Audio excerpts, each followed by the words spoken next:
Buenos días, hermanos y hermanas que nos escuchan. Es una bendición estar de nuevo con ustedes esta mañana.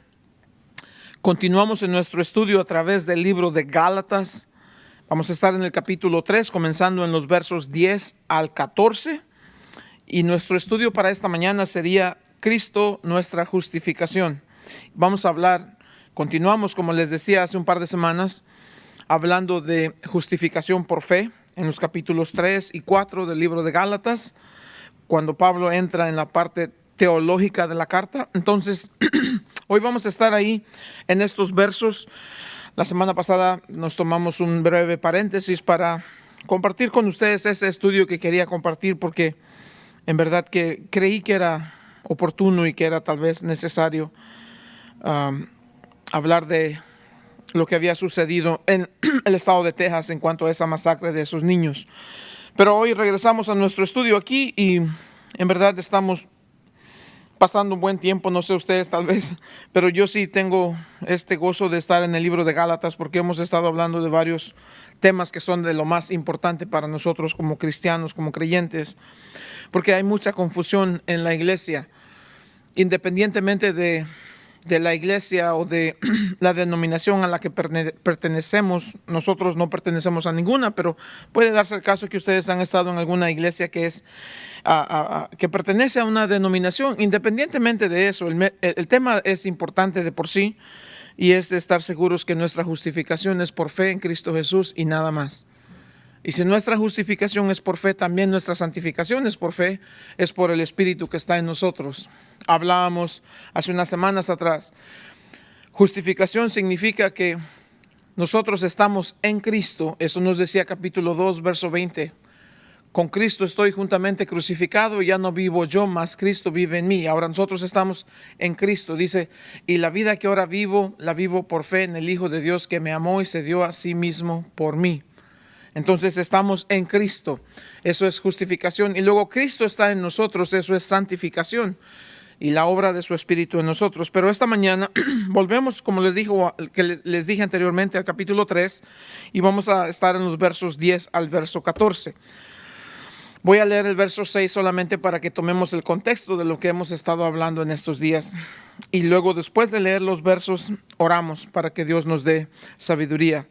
Verso 6 del capítulo 3 de Gálatas dice: Así Abraham creyó a Dios y le fue contado por justicia. Sabed, por tanto, que los que son de fe, estos son hijos de Abraham.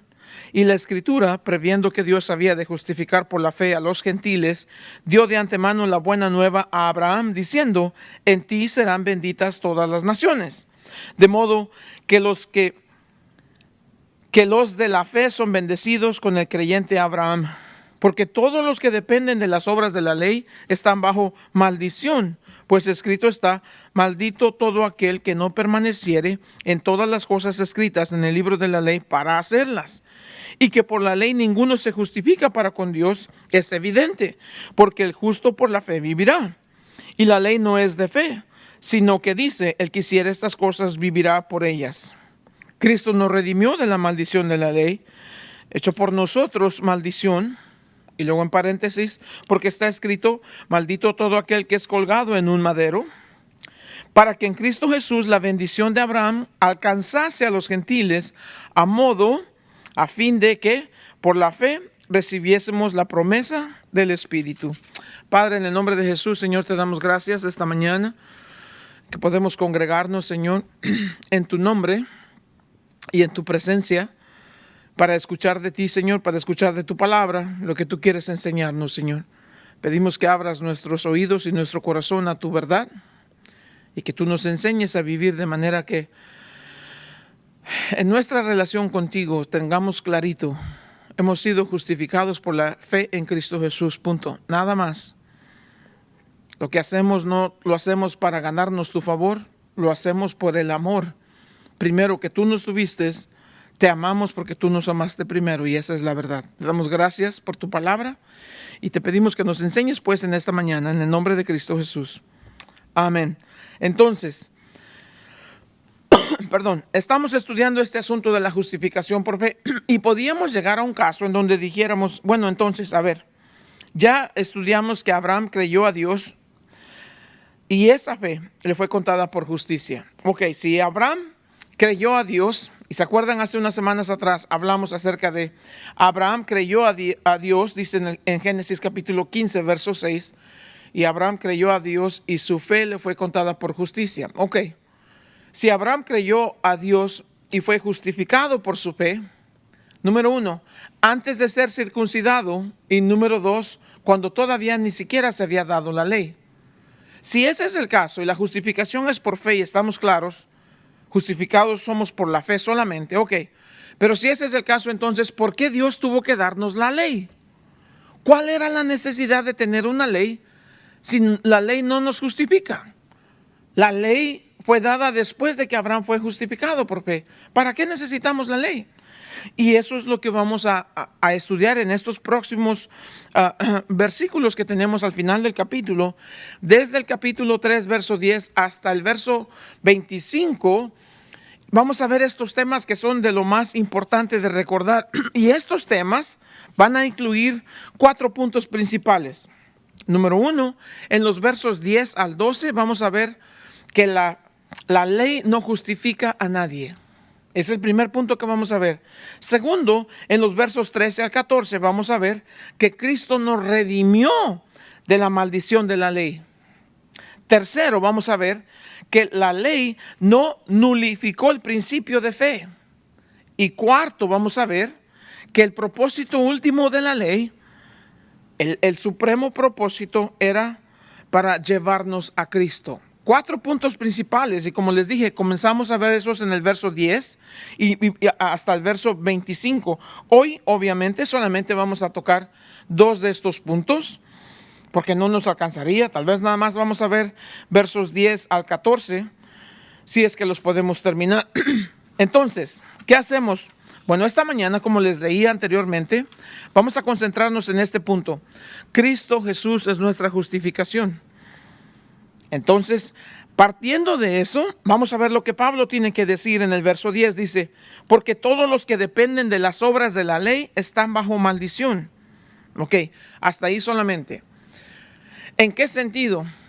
Aquí pareciera que estamos hablando como que si la ley es una maldición, y no lo es.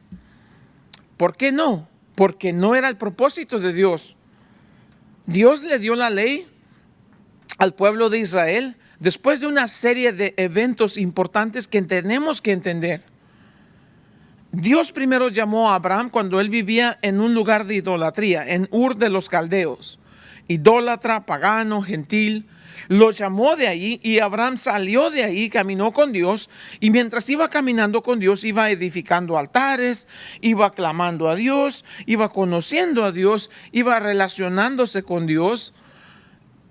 Dios le fue enseñando gradualmente, mientras Dios le revelaba cosas y más cosas y más cosas, Abraham iba aprendiendo a confiar en Dios hasta el capítulo 22 del libro de Génesis, donde encontramos a Abraham que Dios le dice que lleve a su hijo Isaac. Acuérdense, Isaac es el hijo de la promesa. El primer hijo de Abraham se llamaba Ismael, pero no fue el hijo de la promesa, fue el hijo de la carne, del capricho de Sara y del vientre de Agar. Y de la desobediencia de Abraham, ese fue Ismael. Pero Dios no reconoce a Ismael como el primogénito, el hijo de la promesa. Dios reconoce a Isaac, porque es en Isaac que Dios le dijo que iba a ser la semilla de Abraham, y de Isaac iba a formar Dios la nación de Israel por medio de Jacob, que después le va a cambiar el nombre a Israel. Y de las 12 tribus de Jacob va a venir esta tribu que se va a llamar la tribu de Judá. Y de esa tribu de Judá nos van a dar a el rey David. Y de la descendencia de David nos van a dar a Jesús el Mesías. Y Jesús iría a la cruz a morir por nuestros pecados. Y los gentiles que ahora por fe hemos recibido a Jesús en nuestro corazón, hemos sido también llamados hijos de Abraham, entre comillas, por fe. En el nombre de Jesús, en la obra de Jesús, en la redención que Jesús nos ofrece, en la salvación que Jesús nos trae. ¿Tiene sentido, no? Entonces, vean esto. Dios llamó a Abraham de esta manera y Pablo por eso puso como ejemplo a Abraham. Le está enseñando Pablo a los Gálatas y les dijo, ¿por qué son insensatos? Su propio testimonio de ustedes habla de que ustedes recibieron por fe a Cristo Jesús. ¿No es cierto? Sí. Dios hizo milagros entre ustedes por medio de la fe. ¿No es cierto? Sí. Recibieron el Espíritu por medio de la fe. Sí. Y luego traen el ejemplo de Abraham. Déjame decirte, les dice Pablo prácticamente, Abraham creyó a Dios y su fe le fue contada por justicia cuando todavía no se había circuncidado y cuando todavía no había ley. ¿Sí? ¿Por qué entonces ustedes ahora quieren regresarse a ponerse bajo la ley ahora que son salvos por fe en Cristo Jesús? Eso es ser insensatos. Pero todavía si no han entendido, déjenme darle un ejemplo más y déjenme poner como ejemplo la nación de Israel. Para ese propósito les voy a pedir que abran sus Biblias entonces en Éxodo capítulo 3. Y permítanme, si me lo permiten, permítanme darle un pequeño panorama histórico de la nación de Israel y de dónde viene y de cómo esta nación fue el objeto de tanta gracia y de tanta bendición de parte de Dios por un propósito. Por un propósito. Y vean esto. Entonces, de Abraham vendría el hijo de la promesa que se llama Isaac. De Isaac vendría Jacob. De Jacob vendrían las 12 tribus. De las 12 tribus, una tribu en especial, Judá, que nos daría a David el rey, que nos daría a Cristo Jesús el Mesías. ¿Ok? Pero antes de que la nación de Israel llegue a ese tiempo en donde nos van a dar a David, el rey David, la nación entera, las 12 tribus de Israel, acuérdense, las 12 tribus van a ir a vivir a Egipto porque hay un hambre en toda la tierra. Anteriormente estos hermanos, estos hijos de Jacob, en su maldad han vendido a su hermano menor, a José, no el menor de todos, pero el menor de ellos. A José lo han vendido como esclavo y José va a ser llevado a la tierra de Egipto. Y en Egipto va a suceder que Dios va a usar grandemente a José, porque José es un hombre de Dios, es un hombre temeroso de Dios. José después se va a convertir en el segundo hombre más poderoso en todo Egipto. Y por revelación de Dios le va a enseñar a José las cosas que han de venir. Y José le dice al faraón, y a causa de lo que José recibe de sabiduría de Dios, se puede salvar la nación de Egipto de no morir de hambre. Entonces, el pueblo de Israel, a cuestión del hambre que existe, José finalmente va a venir y va a llevar a su familia a vivir en la tierra de Egipto. Pero viene el día en que después muere ese faraón que les daba tanta gracia al pueblo de Israel, que ahora se encuentran viviendo en la tierra de Egipto. Y los comienzan a tratar como esclavos y los van a someter y los van a abusar y los hacen trabajar arduamente. Y eso es lo que vamos a leer capítulo 3 en adelante en el libro de Éxodo. Aquí nos encontramos ahora en el tiempo en donde la nación de Israel han vivido por muchos años ya en Egipto. Van a vivir 400 años de esclavos, la nación entera.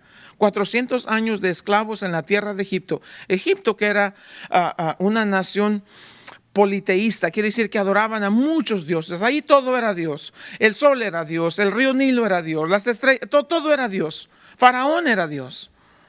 Así tenían muchos dioses, una nación pagana, una nación idólatra. Y en esa nación, y en ese lugar, va a vivir el pueblo de Israel por 400 años, hasta que sucede esto que vamos a leer aquí.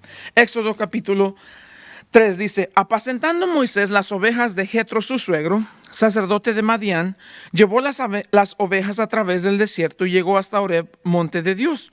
Y se le apareció el ángel de Jehová en una llama de fuego en medio de una zarza. Y él miró y vio que la zarza ardía en fuego y la zarza no se consumía. Entonces Moisés dijo: iré yo ahora y veré esta grande visión, ¿por qué causa la zarza no se quema? Viendo Jehová que él iba a ver, lo llamó Dios de en medio de la zarza y le dijo: Moisés, Moisés. Y él respondió: heme aquí. Y dijo: no te acerques, quita tu calzado de tus pies, porque el lugar en que tú estás, tierra santa es. Y dijo: yo soy el Dios de tu padre, Dios de Abraham, Dios de Isaac y Dios de Jacob. Entonces Moisés cubrió su rostro porque tuvo miedo de mirar a Dios. Dijo luego Jehová: Bien he visto la aflicción de mi pueblo, vean, que está en Egipto, y he oído su clamor a causa de sus exactores, pues he conocido sus angustias, y he descendido para librarlos de la mano de los egipcios y sacarlos de aquella tierra a una tierra buena y ancha, a tierra que fluye leche y miel, a los lugares del cananeo, del eteo, del amorreo, del fereceo, del heveo, del jebuseo, de todos los feos. Vean, el clamor pues de los hijos de Israel ha venido delante de mí, y también he visto la opresión con que los egipcios los oprimen. Ven, por tanto, ahora, y te enviaré a Faraón para que saques de Egipto a mi pueblo, los hijos de Israel. Capítulo 3 de Éxodo. No tenemos tiempo para leer, pero ustedes pueden leer en su propio tiempo cómo se desarrollan estos eventos. Llegamos al capítulo 12 ahora del libro de Éxodo. En capítulo 12 del libro de Éxodo tenemos lo que es la Pascua. ¿Saben lo que es la celebración de la Pascua? En inglés es Passover. Nosotros le llamamos la Pascua. ¿Qué es el capítulo 12? En el capítulo 12, Dios, después de haber juzgado a Egipto con varias plagas, recuérdense las plagas que van a venir sobre de ellos, llega el momento en donde Dios dice, esta es la última plaga, y con esta plaga voy a traer juicio sobre toda la tierra de Egipto, y va a haber severa mortandad en toda la tierra de Egipto. ¿Cuál era esa plaga? En esa noche en donde Dios iba a indicar, Dios iba a enviar su ángel, y el ángel iba a traer mortandad sobre el primogénito en toda la tierra de Egipto, así de los hombres como de las bestias. Todo primogénito iba a morir esa noche. Pero para el pueblo de Israel la instrucción fue distinta. Para el pueblo de Israel fue por medio de Moisés: ve y diles a este pueblo que esto es lo que van a hacer. Cuando llegue este día, dice, el día 14, estamos hablando del mes entre marzo y abril, así es como nuestro calendario se relaciona con el calendario de los hebreos. Marzo y abril viene siendo el mes de Nisan para ellos. El mes de Nisan, en el día 14 de ese mes, dice, vas a sacrificar un corderito, un animalito de 1 año que debe ser sin mancha. Lo vas a traer dice, 3 días antes lo vas a traer a tu casa y lo vas a dejar ahí viviendo contigo. Y en el día 14 lo va a inmolar toda la congregación. Cada casa, si tu casa fuera muy pequeña, tu familia muy pequeña y no podrían comer un animal, busca otra familia que también sea pequeña y júntense y sacrifiquen este animal. Y esto es lo que van a hacer. Capítulo 12 del libro de Éxodo dice, les da las instrucciones de lo que van a hacer. Cuando lo haya sacrificado el animalito macho de 1 año y sin mancha, perfecto pues. Vas a tomar la sangre y vas a poner esa sangre en los dinteles de la puerta, en los marcos de las puertas. Vas a poner la sangre con una rama de hisopo y vas a poner ahí la sangre. Dice, esa noche mi ángel pasará por la tierra de Egipto, y en la casa donde se vea la sangre sobre los dinteles de la puerta, dice, mi ángel pasará de esa casa. Por eso en inglés se llama Passover. Pasará de esa casa y no habrá mortandad en esa casa. Pero en las casas donde se vea sobre los dinteles de la puerta la sangre. Eso es lo que dice capítulo 12. Los voy a leer los versos para que escuchen lo que dice. Habló Jehová a Moisés y Aarón en la tierra de Egipto diciendo, este mes os será principio de los meses, para vosotros será este el primero en los meses del año. Hablar a toda la congregación de Israel diciendo, en el 10 de este mes tómese cada uno un cordero según las familias de los padres, un cordero por familia. Mas si la familia fuera tan pequeña que no baste para comer el cordero, entonces él y su vecino inmediato a su casa tomarán uno según el número de las personas. Conforme al comer de cada hombre haréis la cuenta sobre el cordero. El animal será sin defecto, macho de 1 año. Lo tomaréis de las ovejas o de las cabras y lo guardaréis hasta el día 14 de este mes, y lo inmolará toda la congregación del pueblo de Israel entre las 2 tardes. Y tomarán de la sangre y la pondrán en los 2 postes y en el dintel de las casas en que lo han de comer. Luego les dan instrucciones de cómo lo iban a comer. Iban a estar vestidos, las sandalias puestas, bien vestidos, y el bordón o el bastón en la mano, y van a comer, porque cuando llegue la orden, nos vamos, ya están listos para partir. Dice aquí en el verso 12, ¿Por qué? Porque yo pasaré aquella noche por la tierra de Egipto y heriré a todo primogénito de la tierra de Egipto, así de los hombres como de las bestias, y ejecutaré mis juicios en todos los dioses de Egipto, yo Jehová. Y la sangre os será señal, os será por señal en las casas donde vosotros estéis, y veré la sangre y pasaré de vosotros, y no habrá en vosotros plaga de mortandad cuando hiera la tierra de Egipto. Ese es capítulo 12 del libro de Éxodo. Luego, capítulo 13,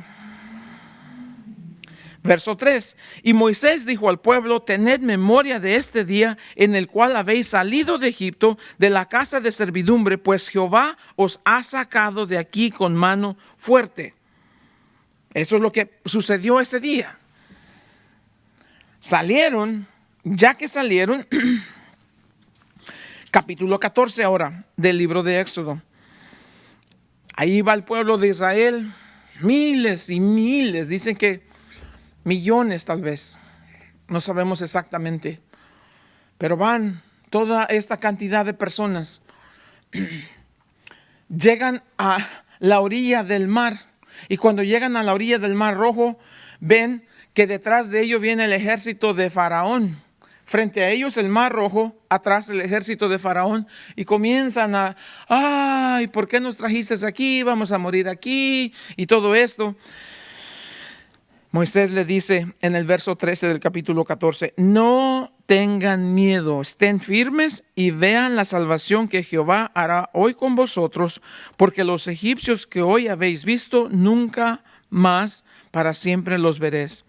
Jehová peleará por vosotros y vosotros estaréis tranquilos. Luego, capítulo 14, verso 26, para que veamos cómo concluye todo esto. Y Jehová dijo a Moisés: extiende tu mano sobre el mar para que las aguas vuelvan sobre los egipcios, sobre sus carros y sobre su caballería. El Señor le había dicho a Moisés: levanta tu mano con tu vara hacia el mar. Y cuando él levanta la mano, el Mar Rojo se abre como dos paredes grandísimas y enfrente una calle.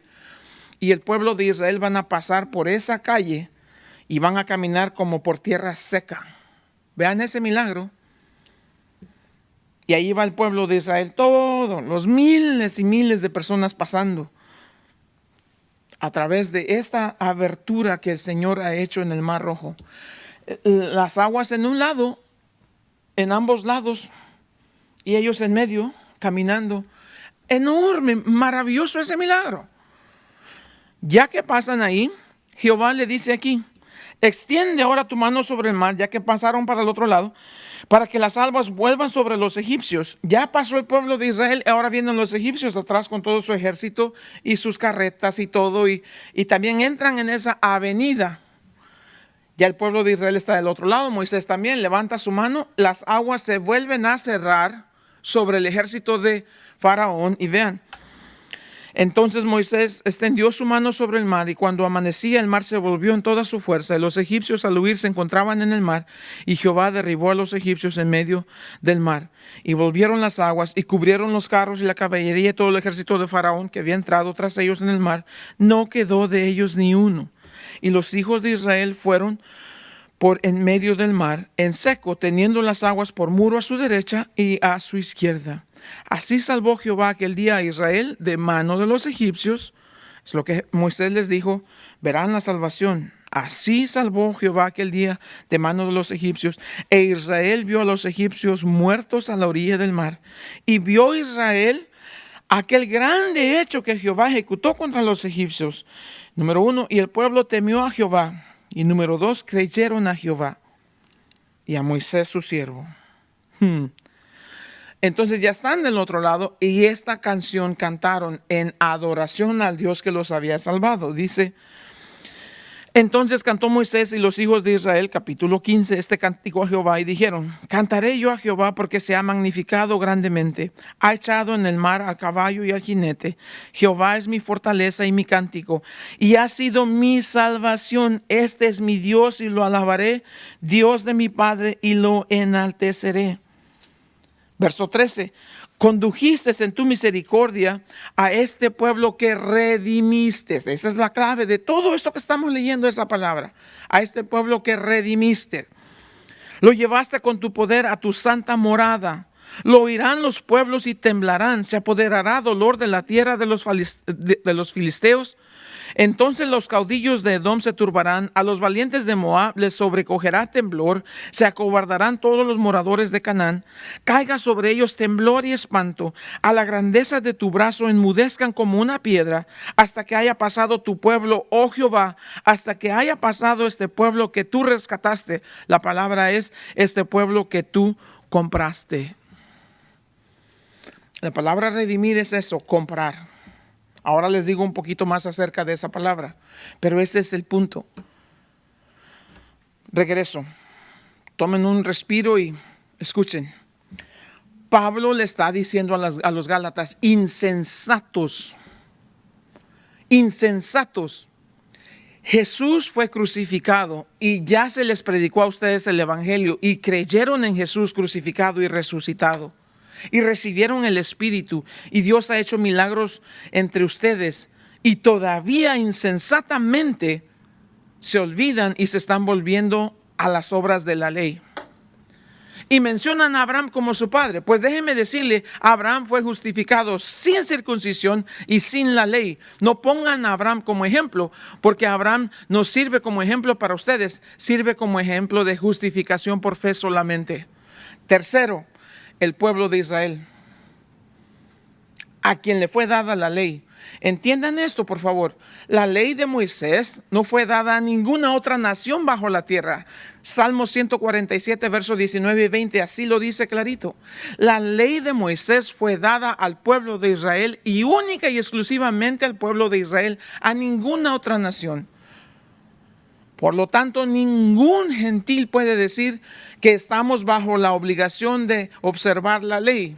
No porque es mala, la ley es buena. Romanos capítulo 7 nos va a decir, la ley es santa, la ley es justa, la ley es buena. Pero no estamos obligados a guardar la ley, porque le fue dada primero que nada al pueblo de Israel. Pero la historia del pueblo de Israel nos dice que Dios vino y los rescató de la esclavitud donde vivían. Pongan cuidado, Dios rescató al pueblo de Israel de la esclavitud donde vivían, los sacó de la esclavitud que vivían en Egipto por 400 años. Y cuando los rescató y los salvó y los libró del ejército de Faraón y cantaron ellos entendieron. Nosotros somos tu pueblo, tú eres nuestro Dios, porque tú nos redimiste, tú nos compraste. Esto nomás es capítulo 15 del libro de Éxodo.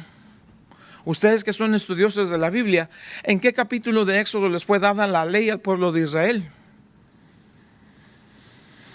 No es sino hasta el capítulo 20. Entonces aquí viene el gran punto. Si el pueblo de Israel fue redimido, fueron comprados. ¿Con qué fueron redimidos y comprados? Con la sangre de un corderito que se sacrificó y esa sangre que se puso sobre los dinteles de la puerta. Ese fue el pago. Y Dios redimió a su pueblo de Israel. ¿Tiene sentido? La ley no le fue dada a Israel sino hasta el capítulo 20.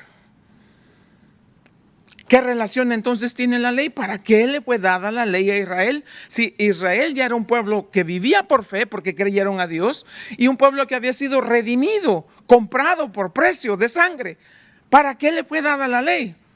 Aquí viene el punto. La ley le fue dada al pueblo de Israel por una razón. Vivieron 400 años bajo la esclavitud de un pueblo idólatra, politeísta, un pueblo que adoraba todo y de todo. 400 años y ahora van a venir y se van a tener que relacionar diariamente con un Dios que es santo. El único y verdadero Dios, y este Dios es santo. ¿Cómo van a aprender estas gentes después de 400 años de historia de idolatría a vivir en relación con un Dios que es santo, un Dios único y verdadero? ¿Cómo? La ley fue dada para eso. ¿Entendemos ahora? La ley les fue dada para eso. Y ese es el punto que Pablo está haciendo en Gálatas. Ese es el punto. Y es importante para todos nosotros que aprendamos esto. Porque si bien es cierto, nosotros no nos vamos a poner bajo la ley. En este caso, los Gálatas estaban siendo engañados por estos falsos maestros que le dijeron, ajá, ¿crees en Jesús por fe? Sí. ¿Y crees en realidad que Dios te va a aceptar así, tal y como eres? No. Mira que eres pecador, si es cierto. Mira que fallas, si es cierto. Bueno, más te vale que observes la ley que te dice no comas, no hagas, no digas, no. ¿Ves a qué me refiero? Porque si no haces eso, entonces no, en verdad, no quiere decir que ya eres salvo. Si no guardas la ley, no te engañes pensando. Eso es lo que los falsos maestros le estaban diciendo. Cuando en realidad ellos, los Gálatas, debieron haber dicho, no, espérate. No. Fuimos justificados por nuestra fe en Cristo Jesús. Nosotros no podemos guardar la ley, pero Jesús sí guardó la ley. Él dijo que venía no a abrogar la ley, no. Él vino a cumplir la ley. Y porque yo tengo fe en Cristo Jesús y Él cumplió la ley, su justicia ahora es mi justicia. He sido justificado por fe en Cristo Jesús. Ya no tengo que observar la ley, no más. Jesús ya lo guardó por mí perfectamente. Yo no puedo, Él sí pudo. Y puse mi confianza en Cristo Jesús. Eso es lo que los Gálatas debían haber contestado. Pero como eran insensatos, se estaban dejando llevar de nuevo con los falsos maestros que le dijeron, vamos, regrésense y cumplan la ley. Ok, esto sería bueno si acaso se pudiese cumplir la ley, pero es insensato. ¿Por qué? Vean lo que dice entonces Gálatas. Dice, todos los que dependen, verso 10, porque todos los que dependen de las obras de la ley están bajo maldición. Espérate, ¿en qué sentido? En el sentido de lo siguiente, la ley fue dada a Israel para que se relacionaran con Dios después de haber sido redimidos y después de haber creído por fe. O más bien, primero, después de haber creído por fe y después de haber sido redimidos por esa fe. A ellos les fue dado entonces la ley solamente después de eso. ¿Ok? ¿Qué quiere decir con nosotros? Lo mismo que si nos ponemos bajo los mandatos de la ley, vamos a fallar. ¿Sabes por qué? Porque no los podemos cumplir. Te digo, ¿en qué me baso para decirte eso? ¿Habrá alguien que pueda cumplir toda la ley? No. Y lamentablemente esta es la verdad. Santiago capítulo 2, verso 10 dice, porque cualquiera que guardare toda la ley, pero ofendiere en un punto, se hace culpable ¿de qué? De todos. Entonces, Pablo dice, los que dependen de las obras de la ley están bajo maldición. ¿En qué sentido? Porque no puedes. Pero yo no quiero confiar en Cristo Jesús. Yo quiero ganarme el favor de Dios por mis obras. Dale pues, inténtalo. Pero sí te digo de una vez que el estándar de Dios es absoluta perfección. Quiere decir que debes cumplir 100%. 99.99999% no es suficiente. Si rompes uno solo de los mandamientos, ya eres culpable de todos los demás. No, pues así no. Pues exactamente, ese es el punto. Vean qué paz hay en el corazón cuando entendemos y decimos, Dios mío, qué bueno eres en verdad. Imagínate que Dios nos haya salvado y que luego nos hubiera dicho, y a propósito, aquí están todos mis mandamientos. Cúmplelos a la perfección o ni siquiera te me acerques. Ni me hables si fallas en uno. Miserable. Miserable sería la vida de nosotros. Sí, hermanos. Nuestra relación con Dios no es basado en lo que nosotros hacemos, qué tan buenos somos para esto, aquello, esto. No, todo eso es bueno, pero eso no nos amerita una relación con Dios. Nuestra relación con Dios es por fe en Cristo Jesús y Él por su gracia nos recibe y nos acepta. No solamente nos perdonó nuestros pecados, nos redimió, nos compró y luego después de que nos redimió, nos perdonó nuestros pecados, nos hizo en este proceso de adopción sus hijos y ahora somos tan acreedores a toda la riqueza de su gloria, tal como Jesús. Lo que es de Jesús es de nosotros. Donde está sentado Jesús estamos nosotros. Dios no nos ve menos que eso. ¿Por qué? Porque nos ve en su Hijo y ve a su Hijo en nosotros.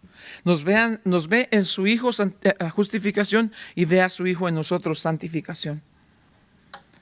Entonces la vida cristiana debe ser una cosa hermosa de verdad. Debe ser un gozo tremendo. Habiendo recibido tanto solamente por la gracia de Dios, tenemos ahora la libertad de acercarnos a Dios. Vean, en el libro de los Hechos, el apóstol Pedro dijo esta gran verdad, pero en verdad es una cosa hermosa lo que él dijo aquí. Muchas veces nos reímos porque Pedro hablaba muchas veces cosas que no entendía, pero aquí dijo algo que era muy interesante. Pedro dice, ¿ustedes saben cómo Dios ha obrado entre los gentiles? Y ustedes saben que Dios también les ha dado su espíritu a ellos. Luego dice, y ustedes saben que Dios, que conoce los corazones, da testimonio y les ha dado su Espíritu Santo a ellos, a los gentiles, igual que a nosotros. Ahora bien, dice en el verso 10, Hechos 15, verso 10, ahora pues, dice Pedro, al concilio de la iglesia, aquí se reunieron la crema y nata de los apóstoles, los líderes de la iglesia original.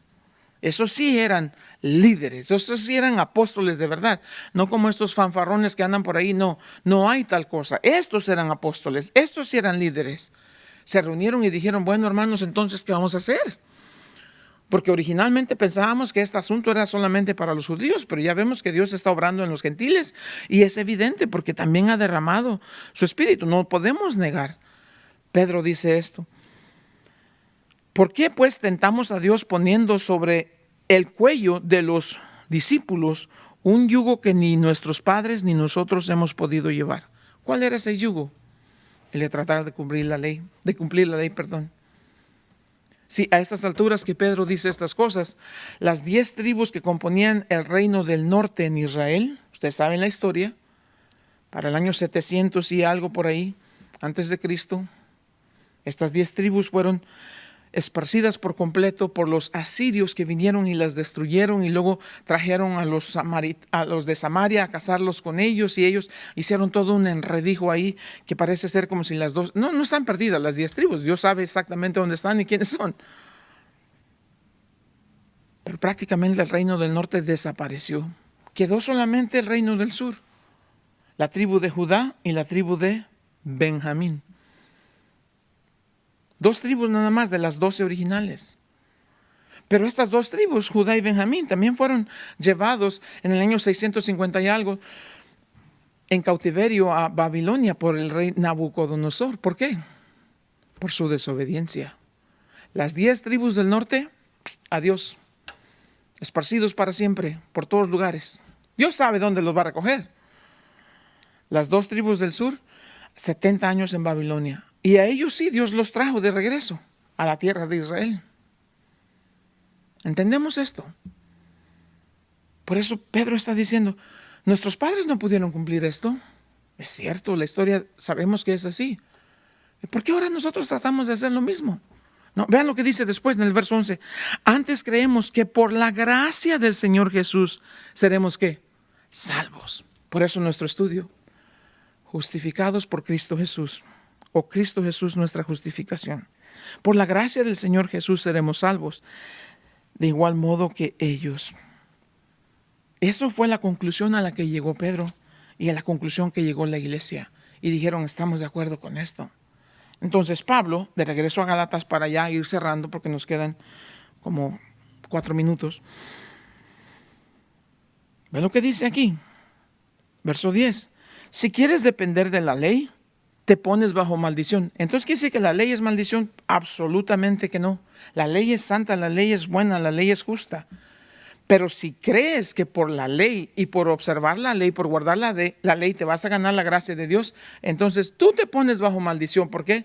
Porque no vas a poder cumplir la ley en su totalidad todo el tiempo y sin fallar ni una vez. No puedes. Imposible. ¿Entiendes ahora?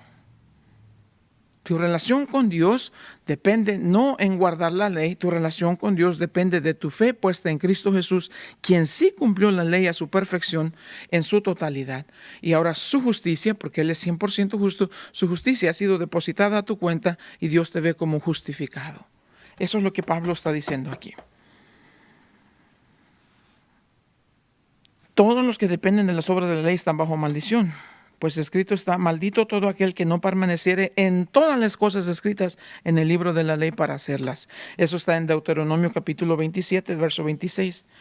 Y que por la ley ninguno se justifica para con Dios. Ya es evidente esto. Ya sabemos. Porque el justo por la fe vivirá. La vida del creyente, la vida de fe, se vive solamente por nuestra fe en Cristo Jesús, no por las obras de la ley. En el libro de Éxodo capítulo 19 hasta el libro de Hechos capítulo 1, toda esa historia, todos esos años, desde Éxodo 19 hasta Hechos capítulo 1, ese es el tiempo que se llama la dispensación de la ley. El pueblo de Israel vivía bajo la ley. Y bajo la ley, en ese tiempo nació Cristo Jesús, nació bajo la ley y cumplió perfectamente la ley. Pero aún en el tiempo de la dispensación de la ley, Habacuc capítulo 2, verso 4, que ese es el verso aquí: el justo por la fe vivirá. Habacuc vino y dijo: no, el justo no vive por guardar la ley, el justo vive por su fe en Cristo Jesús. Así dice: el justo por su fe vivirá. Verso 12, y la ley no es de fe. No, la ley no es de fe, la ley es de obras. ¿Ok? Sino que dice: el que hiciera estas cosas vivirá por ellas. Si quieres vivir por la ley, tienes que hacer las obras de la ley. Si no cumples una, eres culpable de toda la ley. Y entonces es que la ley se vuelve una maldición. La ley no es una maldición. Mucha gente dice: la maldición de la ley, Dios nos dio la maldición. No, jamás exista tal cosa. Dios es bueno y no nos puede hacer algo que sea para maldición. No. La ley se convierte en una maldición para todo aquel que por sí mismo, que dice: yo no recibo lo que Dios hizo por mí, yo quiero hacerlo yo mismo. Entonces ponte bajo la ley. Pues nomás debes de saber que si te pones bajo la ley, eres culpable de toda la ley. Y eso es maldición. Entonces la opción es esta: o vives bajo la maldición de la ley porque no la puedes cumplir, o vives bajo la bendición de Cristo Jesús porque Él ya la cumplió. Escoge, así de sencillo. O vives bajo la maldición de la ley porque ya sabes que no la puedes cumplir, tú lo sabes muy bien, o vives bajo la bendición de Cristo Jesús porque Él ya la cumplió. Escoge. En el libro de Deuteronomio el Señor les dice: he puesto delante de ti la vida y la muerte, la bendición y la maldición. Escoge la vida para que vivas bien y te vaya bien a ti y a todos tus descendientes. ¿Cuál es el punto? El punto es: vivimos por fe en Cristo Jesús. Él cumplió la ley. Su justicia ha sido depositada en nuestra cuenta. Su justicia es mi justicia. Me relaciono con Dios, me relaciono con Dios por mi fe en Cristo Jesús, no por las obras de la ley. Jamás quiero estar bajo las obras de la ley, porque cuando fallo, y sé que fallo siempre, yo mismo me estoy poniendo bajo maldición. Si no cumplí toda la ley y quiero vivir por la ley misma me va a condenar, me va a decir: maldición es condenación. La ley misma me va a condenar y me va a decir culpable. No. Soy justificado por mi fe en Cristo Jesús y esa es mi salvación. Soy santificado por mi fe en Cristo Jesús. Esa es mi santidad. Salvo, santo, por mi fe en Cristo Jesús. Amén. Ok. Padre bendito, en el nombre de Jesús, gracias te damos en este día, Señor, por tu gracia, por tu bondad, por tu misericordia. Grande es tu misericordia para con nosotros. Grande tu sabiduría, que nos justifica por nuestra fe en Cristo Jesús. Punto. Nos santifica por Jesús estando en nosotros. Punto. Justificación, santificación por fe en Cristo Jesús. Y estamos gozosos, agradecidos contigo por esa gran verdad. Bendito seas, que la honra y la gloria sea para ti en Cristo Jesús. Amén.